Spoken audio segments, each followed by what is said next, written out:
الله دې موږ تاسو ته زموږ د ژوند کې اسلامي نظام وښیي.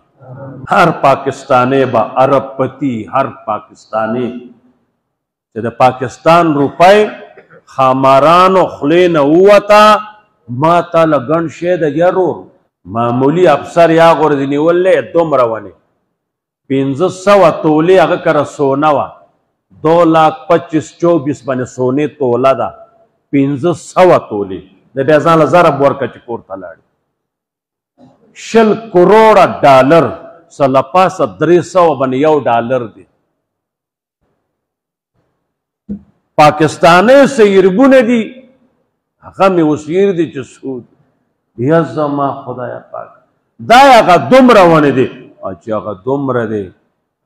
زمونږ به هلئ ته جازونه سیل له راغلي وو لږ ورځې مخکې 15 شپږو چکر یې لګولې هلئ شړشم کړې ده دا پاشتو ونې شڼولې دي دا خرابې پاڼې ټولې ارتاوي شوي دي. ما ته پاشتوالو وي خرابې پاڼې ټولې ارتاو شوي دي، زیړه پاڼه نه ده پاتې شوې. مې خو للونې کو درله که نه ما چې بل وکوت نو ما پسې 420 روپۍ د تیلو راغل دي. وي زمونږ جاز کې تیل لګېدلي قاري یوسف صاحبه زمونږ جاز کې تیل لګېدلي دي 420 موږ هغه ډکې کړي دي ځکه جازونه ګورنر راغی ډېر نر راغی هلیکاپټر راغی. استا مننه استا مننه ماښام 2 بجو پورې هلکان ټول په زانګو کې دننه ګورنره ستا مننه یا نره ستا مننه. هلکان خو لا دي دننه څنګه مننه څه به وکړو. دې ملک لا بیا اوس موږ ډوډۍ هم وخوړه ښه اوبه ورپسې دلته هم وڅښلې. الله دې په موږ د مسلمان حکومت راولي. مسلمان د دې والا نظام هیرونو دې کې نقصان نشتی، دې کې خیر دی، دې کې خیر دی. مور به رانړي 50 ګلاسو چت کې نو ولې دا بده ده بېغمه به ګرځو هېڅ یاره به نه. بار CID والا راغی عمر صاحب تپوس کوي بل ملک نماینده دی تاسو بادشاہ څه ځای کې دی صحابو نه تپوس کوي یو هلته به بل نه تپوس کوي مړه هغه ځای کې وګوره چې به خلک دی زه خو د بادشاہ تپوس کوم څوک ویال ترې څوک ویال ترې بل نه یې تپوس وکړه هغه وی دې باغ کې لاړ شه ګټه یې سر ته پرته ده اوده دی هغه عمر دی رضی الله تعالی عنه. لاړ ویې کته داسې اوده دی چې ستړی شوی دی که نه اجو سم اوده دی ګټه ورته یا سپلای د سر لاندې دي یا ګټه وړه ده که غټه وخت کې موږ واړه ما ذهن ته نه راځي. ښه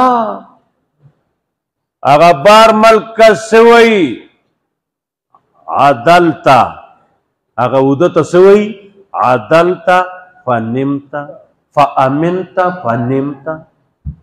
تا عدل وکړه امن راغی فنمته اوده شوي.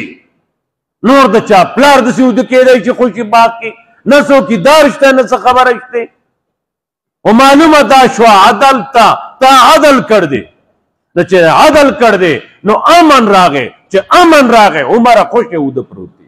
معلومه دا شوه هوښیار سړی و هغه سړی نماینده هوښیار و. نو موږ عدل نه دی کړی موږ اوده کېدی شو نه موږ نه شو ته پوه شوې.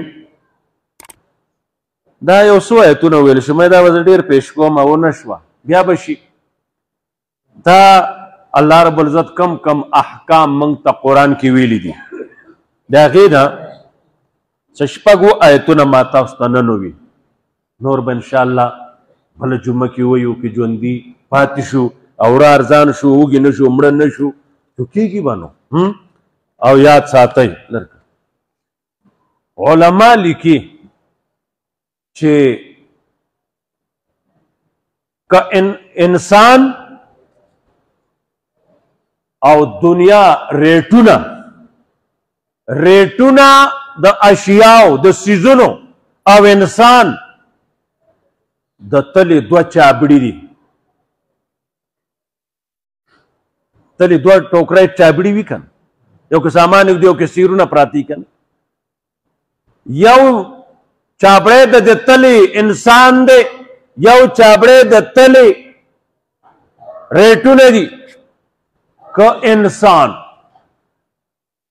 د قرآن و سنت تابع شو دی درون شي دا چابړی درون شي چې دا درون شي ریټونه سپک شي هغه بره لاړ که ده د دین دشمني وکړه څنګه چې نن شروع ده دی بیا سپک شي چې دی سپک شي ریټونو تله درنه شي نن موږ سپک شیو تله درنه شي دا هېڅ چاته کنتل مه کوئ چې لارې باندې ځئ دا خپل سر وهئ پوه شوې خپل سر وهئ نور چاته څه مه وایئ